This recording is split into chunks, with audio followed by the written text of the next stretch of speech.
Bonjour, bienvenue sur la chaîne Lotus Pacham. Donc en fait, je continue mes vidéos. Alors, donc là en fait, on va être dans l'intelligence, en tout cas aujourd'hui. Ça concerne des personnes qui peuvent être aussi dans l'introspection. Ça peut concerner aussi des gens qui vont être dans la contemplation. Visiblement, vous allez comprendre, voilà, une vérité, quelque chose qui va arriver. Ça concerne aussi un intellect qui se dépouille. Alors, moi, ce que je sens, c'est qu'en fait, il y a pas mal de gens qui ont dû être déjà dans l'introspection, c'est-à-dire que vous avez déjà, on va dire, engrammé beaucoup de connaissances, vous avez déjà analysé, on va dire, beaucoup de choses qui concernent en tout cas votre personnalité, la façon dont vous bougez. Vous allez commencer à comprendre en fait les leviers de commande qui vont vous permettre en tout cas d'avancer avec, on va dire, un nouveau moi, ou en tout cas vous allez avoir des éclaircissements par rapport à des blessures du passé, par rapport à des croyances erronées, et vous allez traverser les voiles de l'illusion. Moi, c'est ce que je sens. Mais quand je parle d'intellect qui se dépouille, ça peut être aussi des personnes qui vont, en fait, qui vont arriver au bout, on va dire, d'une dualité du mental. Vous allez arriver aussi au bout de quelque chose qui vous semble, voilà, qui n'avance plus, voilà, parce qu'il vous manque quelque chose et que cette chose n'est pas sur un plan physique, elle est sur un plan quantique. Et donc pour ça, en fait, pour accueillir cette chose, en fait, il faut se dépouiller de l'intellect. Ça veut dire qu'en fait, il faut être dans la vacuité. Et c'est pas quelque chose qui est fondamentalement évident parce qu'en général, nous avons tous, on va dire, des pensées qui nous traversent. On a à peu près entre 65 000 et 80 000 pensées par jour.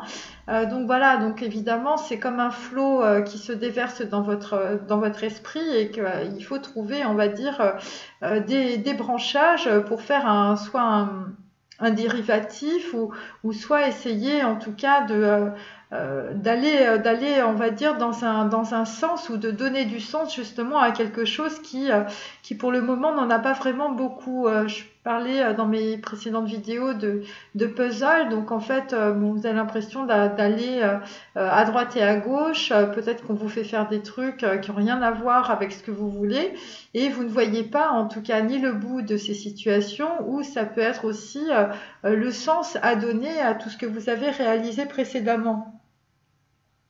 Et donc, en tout cas, vous allez, à travers justement cette introspection qui arrive au bout, hein, moi c'est ce que je sens, c'est-à-dire que pourquoi il y a cette introspection? Vous pensiez arriver à quelque chose qui est assez construit, mais en fait dire, vous arrivez avec une pensée qui est limitée ou limitante sur un plan physique, et là il va falloir passer la barrière sur un plan quantique. Et là évidemment, il ne suffit pas évidemment de réfléchir ou d'avoir des connaissances. À un moment donné, il faut aussi. Alors moi, je dis souvent passer une porte, mais passer une porte avec une certaine humilité. C'est pas quelque chose. Euh, euh, c'est pas comme quand, lorsqu'on gravit une montagne, on arrive en haut, voilà, on a gravi la montagne.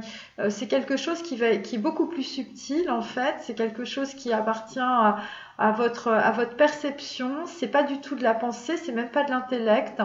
Et c'est une espèce de perception, on va dire. Euh, D'humilité. Alors ça veut dire qu'on n'est plus dans la contradiction et on n'est plus non plus dans, on va dire, dans des certaines formes d'orgueil ou de vanité où on va se comparer aux autres, où les autres vont se comparer à vous. Enfin, voilà, c'est un plan en fait où il n'y a pas justement ce genre d'obstacle, voilà, où on n'est pas enfermé dans des étiquettes. C'est quelque chose qui est vraiment dans l'ordre de la vacuité, en fait, où il n'y a pas euh, il n'y a pas cet enfermement, on va dire, qu'on peut trouver dans la pensée humaine. Voilà, c'est ce que je peux dire. Et donc, en tout cas, vous allez percevoir, en tout cas, cette vérité, hein, cette vérité qui est en vous-même. Je vous dis, c'est une vérité qui n'est pas dans les livres. C'est une vérité que l'on éprouve. Voilà, c'est une vérité que l'on éprouve parce que vous avez fait une recherche et qu'à un moment donné, en fait, on vous donne quelque chose en retour. Voilà. Et ça s'appelle le plan quantique et ça s'appelle aussi la compassion. Ça s'appelle aussi le pardon. C'est-à-dire qu'en fait, alors, chez les Hébreux, en fait, on libère un bout d'âme, hein, je le répète systématiquement, mais c'est physiquement, c'est ça, c'est quand on vous libère de quelque chose, d'un boulet karmique, d'un sac à dos que vous traînez depuis des années. Ça peut être l'hérédité de vos grands-parents, ça peut être plein de choses, ça peut être. C'est pas forcément des choses que vous avez vécues dans votre vie, mais c'est des choses en fait qui sont engrammées et vous êtes là en fait pour libérer cette matière d'information. Hein, je veux dire, c'est pas quelque chose qui est fondamentalement évident, ou peut-être que dans votre vie, vous vivez quelque chose de très dur, et qu'à un moment donné, en fait, eh bien, il y a la compassion qui arrive. Voilà. C'est-à-dire que s'il y a de la compassion par rapport à l'univers, par rapport à vous, ça veut dire que vous allez en avoir par rapport à vous aussi. C'est des histoires de miroirs. Voilà. Et en fait, il y a un point d'unité et il y a un point d'éternité. Voilà. C'est-à-dire qu'on n'est pas sur le plan quantique quand on arrive à ça. Et moi, j'appelle toujours ça, je dis, voilà, vous êtes sur le paillasson et vous êtes prêt à rentrer dans la tente rouge. Vous voyez, mais là, vous êtes juste sur le pas de la porte. Vous n'êtes pas encore. C'est ça. Et c'est un point d'éternité entre ce que vous avez, on va dire, engrammé comme expérience. Et à un moment donné, il y a l'ego qui tombe. À un moment donné, il y a une espèce de fulgurance, en fait, d'humilité que vous avez sur vous-même. Et en même temps, en fait, l'univers, en fait, vous rend, en fait, cette humilité, cette compassion, euh, cette façon dont vous allez vous percevoir en fait tel que vous êtes, c'est-à-dire sans cette espèce de euh, d'image sociale, d'image par rapport à votre éducation. Voilà, c'est-à-dire qu'on arrive au seuil de la tente rouge où plus rien n'existe à part en fait votre perception de vie. Voilà, c'est comme ça en fait que je l'exprime. C'est la rencontre en fait du Nefesh et de la Neshama. Voilà. Et c'est à ce moment-là en fait qu'on transforme en fait les expériences du passé et qu'on passe en fait à un certain niveau de conscience. Et donc en tout cas, pour arriver à cela, en fait, il faut avoir il faut être assez intègre en fait, intègre avec soi. C'est-à-dire qu'il ne faut pas mettre toutes les pourritures que vous avez fait sous le tapis. Voilà, c'est un peu comme ce que font les juifs en fait quand ils disent teshuva, vous voyez. C'est-à-dire que vous vous regardez dans votre complétude tel que vous êtes. Et en fait, c'est ce qui va se produire. Et donc là, en fait, vous allez vous voir tel que vous êtes et vous n'allez pas vous juger. Et parce que vous avez vécu des choses qui sont douloureuses ou que peut-être vous avez été dans des situations où vous avez été très faux, très fourbe, ça peut être de la trahison. Voilà, il faut regarder ma vidéo précédente justement sur les émotifs anonymes parce que c'est ça. En fait, vous n'avez été que l'esclave de vos émotions et aussi l'esclave de votre hérédité et de votre éducation. Et donc là, en fait, eh bien, vous allez intégrer en fait tout ça et vous n'allez pas vous juger. Vous n'allez pas être dans la dualité du mental.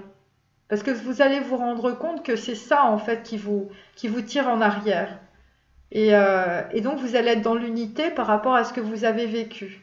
C'est-à-dire qu'avant vous vous jugiez mal parce que aussi les personnes de votre entourage vous jugez mal. Mais si les personnes de votre entourage vous jugez mal, ça veut dire que vous aussi vous vous jugiez très mal. Vous étiez très malveillant vis-à-vis de vous-même. Et donc vous allez sortir de cette malveillance parce que vous allez vouloir être dans l'unité de vous-même. Parce que pour être dans l'unité entre un Nefesh et une Neshama, il faut être dans l'unité des expériences du passé. Et donc il faut les répertorier, il faut les analyser, il faut les comprendre. Et après, en fait, il faut les regarder. Et donc c'est comme ça que ça passe de l'inconscient à la conscience. Et ça fait très mal. Parce que des fois, vous avez été dans des situations où vous avez fait des trucs vraiment pas très reluisants, pour pas dire autre chose. Et puis, vous avez eu peut-être aussi des personnes autour de vous à qui vous en avez parlé, et puis ces personnes vous ont remis une couche. Et donc, c'est tout ça, c'est toutes ces couches de merde, en fait, qu'il faut dégager. Voilà, parce qu'il n'y a personne qui peut vous juger. La seule personne qui est capable de vous juger, c'est votre créateur. Vous voyez, c'est celui qui vous a créé, mais c'est pas vos parents. C'est pas vos parents, c'est pas votre famille, c'est autre chose. En tout cas, quand on arrive à ce plan-là, c'est ça. Vous comprenez que vous êtes une personne à part entière, voilà, qui n'a rien à voir en fait avec l'éducation que vous avez reçue. Parce que c'est une question de contrat en fait, un contrat avec vous-même. Et l'intégrité, c'est ça aussi. C'est prendre en charge en fait le contrat que vous avez avec vous-même. Alors c'est souvent en fait pour développer des choses, hein. C'est pour développer des projets, c'est pour développer des talents, c'est pour développer aussi des idées. Voilà, des idées voilà, qui émergent. C'est pour peut-être de l'innovation. Voilà, c'est des histoires. Ça peut être des trucs sur l'informatique, ça peut être des écrits. Euh, vous pouvez être en train de faire des démarches en ce moment justement pour mettre en place des choses et ça peut concerner aussi des potentiels en fait de transmission. Alors ça peut être de la transmission, je le dis, c'est ce que je fais par exemple par internet, mais c'est pas simplement ça, c'est de la transmission sur, je veux dire, où il n'y a pas le temps qui compte, où c'est de la transmission en fait de fulgurance, c'est de la transmission qui vous permet de passer des steps. C'est un petit peu ça. Et donc c'est aussi pour en fait voilà, mettre dans la matière une certaine forme de réalité par rapport à un potentiel que vous avez. Donc ça peut être ça. En tout cas, vraisemblablement, vous allez sortir de votre croyance qu'on a vue et par rapport en fait au fait que la matière, par exemple, votre corps en fait est mauvais. Donc, je vous dis, c'est pour ça que j'ai fait les trucs, la vidéo sur le rejet précédente, parce que en fait, on va sortir de cette histoire de rejet par rapport à son corps, et aussi ça concerne toutes les images, les préjugés qui sont en rapport avec le corps, qui sont complètement erronés. Voilà. Et en fait, c'est ça. Et c'est par rapport à des religieux ou c'est par rapport à des gens qui ont une autorité dans votre domaine, voilà, ou un domaine de prédilection que vous avez. Ça peut être des psychologues et ça peut être des psychothérapeutes. Et donc là, vraisemblablement, en fait, c'est des gens qui vous ont mis des verrous dans la tête. Alors ça peut être des choses qu'on vous a dites et c'est faux. Parce que simplement, en fait, c'est des autorités qui vous ont dit ça. Alors ça peut aller très loin, hein. Ça peut aller au niveau de la justice, ça peut aller, il y a quelqu'un qui est très autoritaire dans votre famille, vous avez une femme qui est une véritable tyran, qui vous a dit des choses sur vous et en fait tout est faux. Vous voyez, c'est ce genre de choses. Et donc là, en fait, ce que ça veut dire aussi, la vérité est vérité, c'est qu'en fait, vous êtes en pleine remise en cause de vous-même, mais aussi en fait de toutes les croyances en fait que vous avez développées pendant plusieurs années. Donc c'est ça aussi. Et donc là, vraisemblablement, ce qui se passe, c'est que dans la matière, en fait, vous avez beaucoup de signes qui vous arrivent. Énormément de signes. Et il faut réfléchir justement par rapport à ces signes, parce que quand vous avez des situations, des événements, on vous parle de quelqu'un, dans la matière, ça veut dire que vous êtes en miroir. Et donc, il faut analyser, en fait, le système, on va dire, de pensée que vous avez par rapport en fait à la situation qui est une partie de vous-même, qui est un miroir par rapport à quelque chose que vous ne voyez pas. Voilà. Et il faut le voir, cette chose. Et c'est ça. C'est ce que vous êtes en train de faire, hein, visiblement. Voilà. Alors, il y a aussi... Alors, il y a des personnes, en fait, qui ont des problèmes, je vous dis, la matière est mauvaise, hein, des problèmes avec leur surpoids. Ou vous ne plaisez pas, vous ne vous plaisez pas, voilà, tout simplement. Bon, après, moi, là, j'ai quelqu'un qui est en surpoids. Et donc, en fait, on vous dit que il faut apprendre à vous accepter tel que vous êtes. Parce que, en fait, ce qui est le plus important, c'est ce que vous représentez. Après, votre corps, vous pouvez le modeler, bon, jusqu'à une certaine limite, hein, bien sûr, hein. Moi, je ne pousse pas à l'anorexie, je pousse simplement les gens à manger mieux. Et il y a plein de choses en fait par rapport au corps. Donc là, il faut revenir sur les croyances erronées. Genre, vous aviez papa, maman qui vous disait que vous étiez une fille grosse, une fille moche et tout ça. Donc vous avez mis autour de vous comme une espèce de plaque de graisse, voilà, pour vous en sortir, vous voyez, parce que c'est insupportable d'avoir des gens comme ça qui vous agressent toute la journée, qui ont des scuds dans la bouche. Donc c'est peut-être pour ça que vous avez ça aussi. La deuxième chose, c'est par rapport à la nourriture. Si vous êtes grosse et si vous ne vous acceptez pas, c'est aussi parce que vous êtes dans l'ignorance par rapport aux aliments qui sont bons pour vous. C'est-à-dire que vous vous nourrissez très mal. Donc il y a ça aussi. Et il y a aussi autre chose, c'est qu'il y a des systèmes aussi où vous vous sentez la victime de quelque chose. Et donc en fait, quelque part, le fait d'être grosse, eh bien, ça vous met dans une situation où vous êtes peut-être victime justement.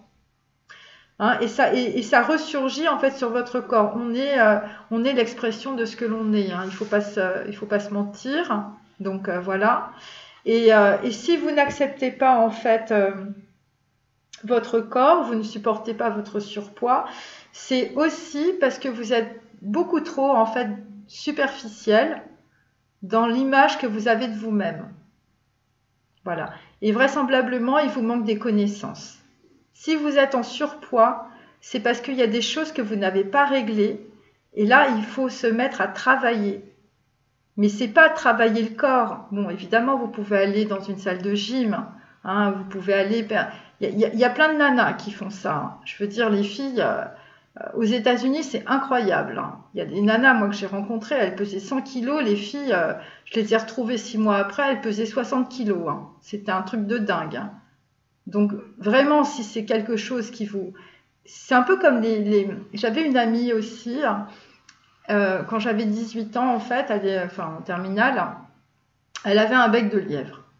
Un bec de lièvre, non, c'était son nez, c'est un bec d'aigle, pardon. Voilà. Mais bon, elle avait un truc aussi, un peu bec de lièvre. Enfin, elle avait un truc qui n'était pas... voilà. Et donc, elle avait développé plein de traumatismes et tout ça, alors que dans sa famille, moi j'étais allée chez elle, effectivement, ils avaient des nez très forts. Voilà. Mais bon, elle, c'était vraiment comme un aigle. Hein. C'était incroyable. Elle avait un beau nez. Moi, je trouvais que c'était original. Bon, après, j'étais la seule à penser ça. Mais bon, moi, je suis spéciale. Et donc, en fait, elle a attendu jusqu'à l'âge de 18 ans, en fait, pour se refaire faire le nez. Mais la fille, elle était vachement jolie. Elle avait vraiment un style de dingue avec son nez. Vous voyez, son nez, il était fin, simplement de profil, effectivement, ça faisait un nez comme un aigle. C'était comme ça. Et visiblement, dans sa famille, enfin, son grand-père, il avait le même nez, enfin, ça descendait de très loin, cette histoire de nez. Et donc, elle l'a refait parce qu'elle se sentait pas bien. Elle se sentait pas bien, elle se sentait dévalorisée. C'est vrai que tout le monde lui disait que, effectivement, bon, à part moi, qui lui disait qu'elle avait un nez vraiment incroyable. Mais bon, moi, je suis dans. Peut-être déjà à l'époque, j'étais un peu artiste. Je trouvais que c'était génial d'avoir un nez pareil. Parce que ça dénotait complètement. Mais bon, moi, j'ai toujours bien aimé les trucs un peu différents. Vous voyez, moi, je suis pas. Moi, je suis pas pour que tout le monde mette des Adidas, vous voyez, dans la tête. Non, moi, ça me va pas du tout. Les Zara et les Adidas, moi, il faut m'oublier là-dessus. Hein. Et donc, en fait, elle a refait son nez et effectivement, après, elle se sentait beaucoup mieux. Mais en fait, elle a juste, on va dire, raboté un bout de son nez. Mais voilà, puis ça lui a convenu. Mais elle avait 18 ans aussi. Donc, voilà, par rapport aux garçons et tout ça, les gens sont pas très intelligents. Donc voilà, donc on lui faisait trop de remarques et c'était désagréable. Donc elle a fait ça. Mais bon, vous pouvez faire la même chose avec votre corps. Vous voyez, c'est facile. Hein, le corps, c'est comme de la pâte à modeler. Hein. C'est comme le cerveau. Hein. Vous pouvez devenir vraiment un expert dans un domaine. Je veux dire, avec tout ce qu'il y a sur Internet, il suffit de s'y mettre 8 heures par jour hein, pendant 1 an. Hein. Moi, je vous le dis, hein, parce que moi, j'ai fait ça plusieurs années. C'est-à-dire que j'ai pas arrêté en fait. Voilà. Bon là c'est particulier, je fais des vidéos et tout, mais voilà. Mais bon, dès que je peux, voilà, quand même, voilà, je fais tourner mon cerveau, vous voyez. Et moi, pour moi, personnellement, c'est plus important de faire tourner son cerveau que de faire tourner son corps. Bon, après, moi aussi, je suis allée dans les salles de gym, j'ai fait de la danse et tout ça. Mais c'est vrai que, voilà, c'était pas un objectif, c'était pas mon premier objectif de perdre du poids. Voilà. Et donc, parce que j'étais plus dans mon intériorité que dans l'extériorité. Bon, après, voilà, après, je suis quand même très sportive, et c'est vrai que voilà, ça fait comme ça. Donc, en fait, s'il y a des personnes qui sont stressées avec leur surpoids, c'est parce qu'en fait, il vous manque des connaissances. C'est ça que je veux vous dire. Voilà. Et, euh, et donc, vaut mieux aller sur, je veux dire, le développement de votre intellect, plutôt que simplement aller soulever des poids dans une salle de gym. Vous voyez? Encore que si vous avez besoin de le faire, parce que souvent le corps il a besoin d'être entraîné, mais c'est bien de faire les deux. Mais quand même, il faut vraiment ouvrir des choses, surtout sur l'alimentation, sur le corps. Pourquoi vous êtes dans ce... Parce qu'il y a peut-être aussi d'autres choses. Il y a peut-être, si vous êtes en surpoids, vous avez peut-être aussi des problèmes qui sont liés aussi à la façon dont vous réfléchissez. Et souvent, moi, j'ai vu des systèmes de poids, c'était aussi en liaison avec de l'humiliation. C'est-à-dire que si vous êtes en surpoids, c'est peut-être aussi une question d'humiliation. Vous vous êtes fait humilier, peut-être quand vous étiez jeune, et donc on vous a dit, ah, mais t'es grosse, t'es conne, voilà, ce genre de choses. Et donc ça vous a impacté, ou c'est peut-être des gens en fait qui ont été très malveillants vis-à-vis de vous. C'était des gens qui n'ont pas respecté votre corps quand vous étiez jeune. Et peut-être que vous avez développé ce surpoids pour vous protéger justement.